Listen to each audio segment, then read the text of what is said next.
ഇന്ന് നമ്മൾ ഓസ്റ്റിയോആർത്രൈറ്റിസ് അല്ലെങ്കിൽ സന്ധികളിലെ തേയ്മാനം എന്താണ്, എന്തുകൊണ്ടാണ് വരുന്നത് എന്നതിനെ കുറിച്ച് ഒരു ചെറിയ ഡിസ്കഷൻ ചെയ്യാം. ഇത് നമ്മുടെ നീ ജോയിന്റിന്റെ ഒരു മോഡലാണ്.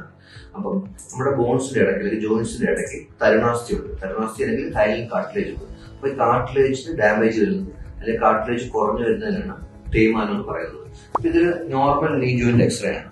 അപ്പൊ സാധാരണ നീ ജോയിന്റിനകത്ത് ഈ എല്ലുകൾക്കിടയിൽ, അതായത് ഇത് തുടയിലാണ്, ഫീമർ എന്ന് പറയും, ഇത് ടിബിയ. അപ്പൊ ഈ രണ്ട് എല്ലിന്റെ ഇടയ്ക്കുള്ള സ്പേസ് കാണുന്നില്ല. ഈ സ്പേസിലാണ് തരുണാസ്ഥി ഉള്ളത്. നോർമലി എക്സ്റേ എടുക്കുമ്പോൾ നമുക്ക് എല്ല് മാത്രം, ബോൺ മാത്രമേ കാണാൻ പറ്റത്തുള്ളൂ. ഈ തേയ്മാനം എന്ന് പറഞ്ഞാൽ പല സ്റ്റേജ് ആയിട്ടാണ്. സ്റ്റേജ് 1, 2, 3, 4. ഫസ്റ്റ് സ്റ്റേജ് ആകുമ്പോഴത്തേക്കും തരുണാസ്ഥിയുടെ 25% കുറയും. രണ്ടാമത്തെ സ്റ്റേജ് ആകുമ്പോൾ 50% സ്പേസ് കുറയും. മൂന്നാമത്തെ സ്റ്റേജ് ആകുമ്പോൾ 75%. നാലാമത്തെ സ്റ്റേജ് ആകുമ്പോഴത്തേക്കുമാണ് ബോൺ ടു ബോൺ, അതായത് എല്ലുകൾ തമ്മിൽ ഒരഞ്ഞു തുടങ്ങും. തരുണാസ്ഥി പൂർണ്ണമായിട്ടും തേഞ്ഞു പോയിട്ട് എല്ലുകൾ തമ്മിൽ ഒരയുന്ന അവസ്ഥയ്ക്കാണ് സ്റ്റേജ് 4 ഓസ്റ്റിയോആർത്രൈറ്റിസ് എന്ന് പറയുന്നത്.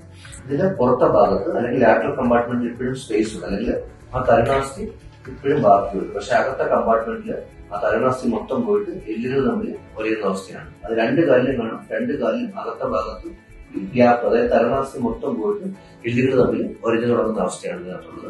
അപ്പൊ സ്റ്റേജ് 1 to 3 ആണെങ്കിൽ നമുക്ക് ഫിസിയോതെറാപ്പി, മരുന്നുകൾ, ഇഞ്ചക്ഷൻസ് ഒക്കെ കൊണ്ട് ഇമ്പ്രൂവ്മെന്റ് വരും. ചില സമയങ്ങളിൽ നമുക്ക് നീ പ്രിസർവിംഗ് സർജറീസ് ഒക്കെ ഓസ്റ്റിയോട്ടമി, കാലിൽ നിവർത്തുന്ന സർജറി നടക്കിയിട്ടുണ്ട്.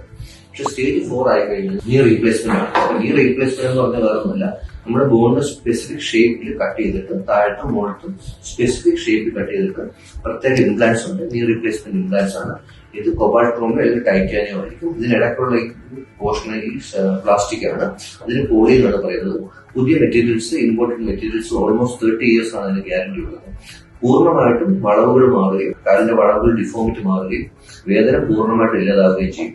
എന്ന് മാത്രമല്ല നമ്മുടെ ക്വാളിറ്റി ഓഫ് ലൈഫ് വളരെ വളരെ വ്യത്യാസം വരും.